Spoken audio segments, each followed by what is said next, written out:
Hello, my friends, and welcome back to English Podcast Galaxy. I'm Tom, and I'm so glad you're here.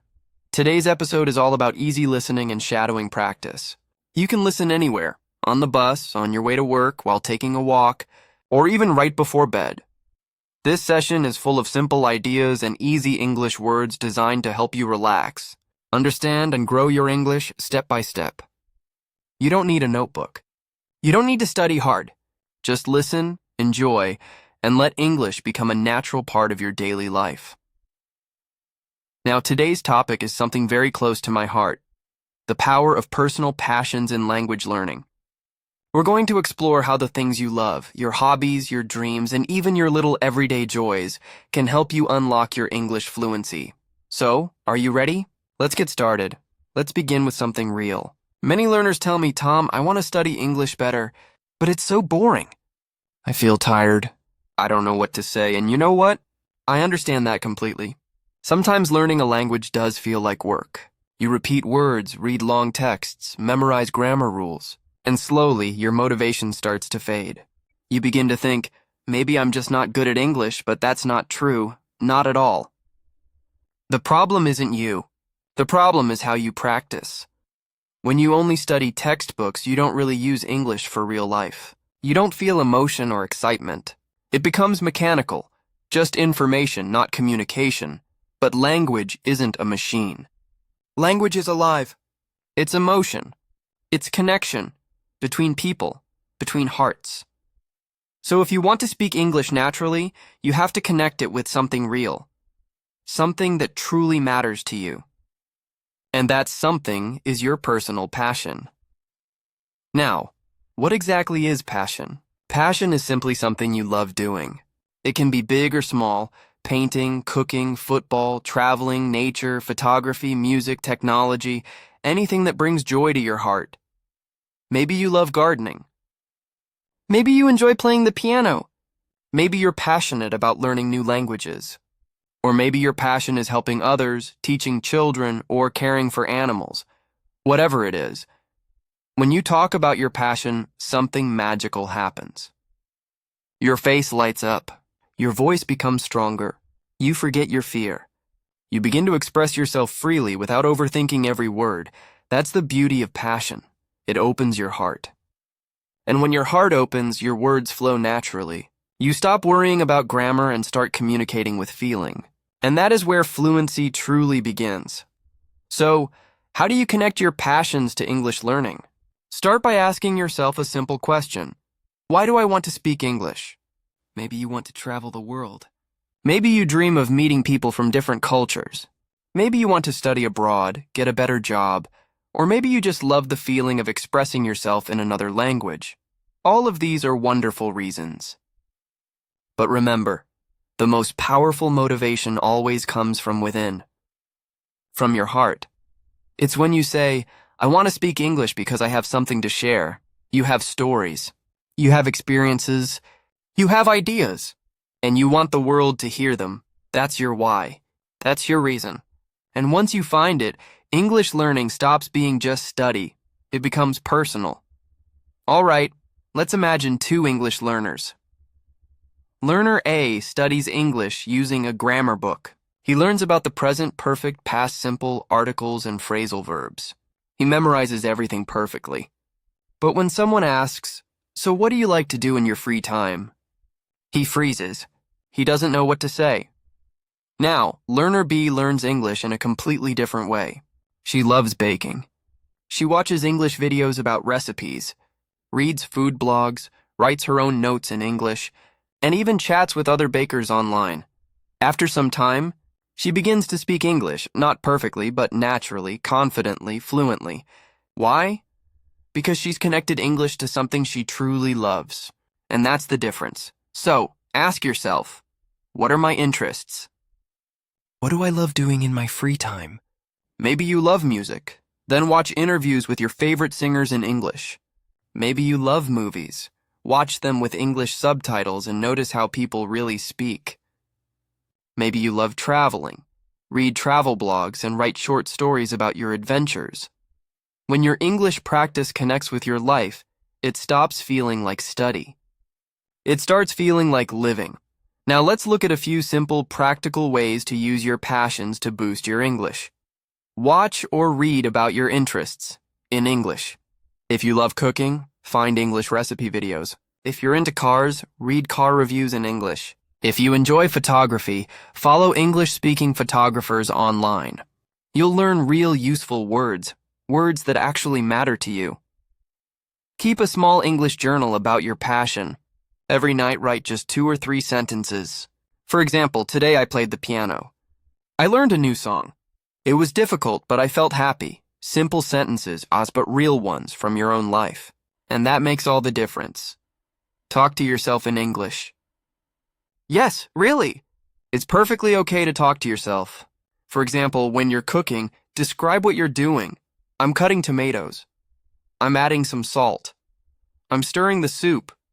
It might sound funny, but it works because it helps you build fluency naturally. Now let's talk about stories. Every passion creates stories, and stories are one of the best ways to practice English. For example, imagine your passion is painting. You can tell stories like this. The first time I painted a sunset, I was 10 years old. The sky was glowing with orange and pink. I still remember the smell of paint and the sound of the wind outside. Or maybe your passion is football. You might say, when I play football, I feel free. I forget my problems. I just enjoy the moment. When you tell small stories like these, you're not just talking. You're practicing grammar, vocabulary, and pronunciation all at once. And because the story is yours, real and emotional, you never forget it. Stories are powerful. They connect memory with feeling. That's why storytelling is one of the best ways to build real fluency. Now, let's talk about something many learners worry about: speaking too fast. Some people believe fluency means speed. They try to talk quickly, avoid pauses, and fear every little mistake. But here's the truth. Fluency is not about speed. Fluency is about comfort, confidence, and calm. That's why I always encourage slow conversation. When you speak slowly, you give your brain time to think. You choose better words. You enjoy the process. And you sound more natural. For example, imagine you're talking about your hobby, playing the guitar. You don't have to rush. You can simply say, I like playing the guitar. I play almost every evening. Music helps me relax after work. Simple, clear, true. When you slow down, you sound more confident. And confidence makes people want to listen to you.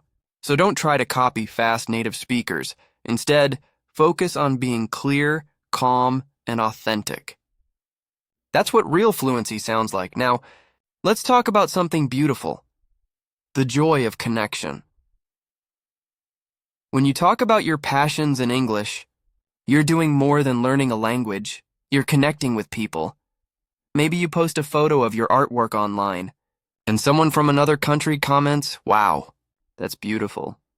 Maybe you share a travel story in English, and another traveler replies, "I've been there too."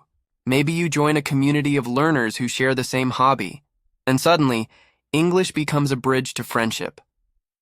This is what I love most about languages. They bring people together. They create understanding. They make the world smaller, warmer, and kinder. And when you speak from your heart, people listen.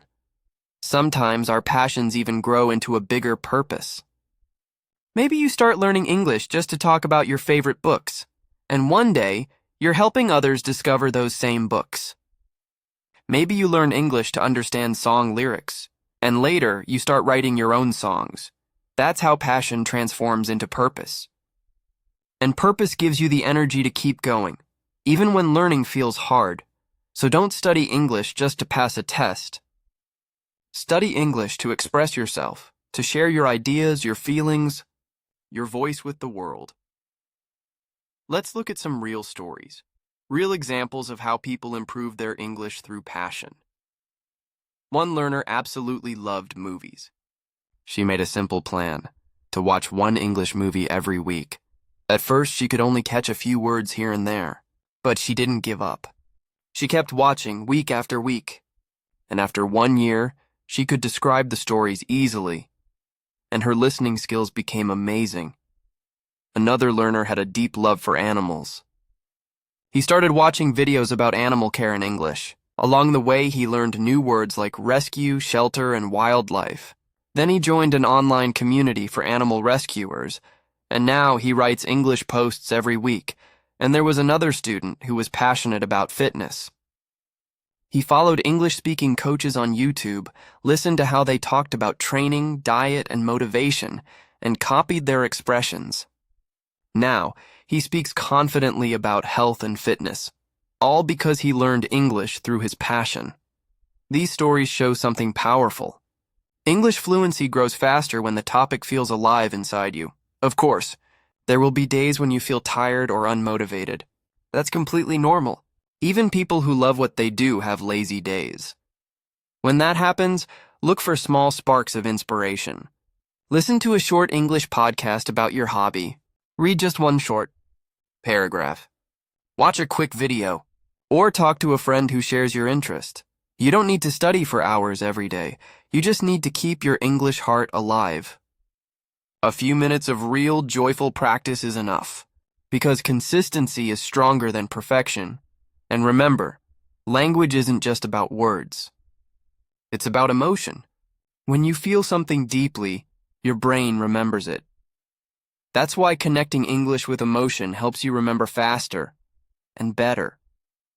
If you love photography and you learn the word light, you'll never forget it because you can see it, you can feel it, you live it. If you love gardening and learn the word bloom, it stays with you forever because you've seen flowers bloom with your own eyes. You don't just learn new words, you experience them. You live them. You feel them. And that's how English becomes a part of you. As you continue to grow, your English world will grow too. At first, it might be small, just one hobby, one topic, but slowly it expands. Your vocabulary increases, your confidence rises, and you start connecting your passion to other parts of life. For example, a person who loves cooking might later explore culture and history through food.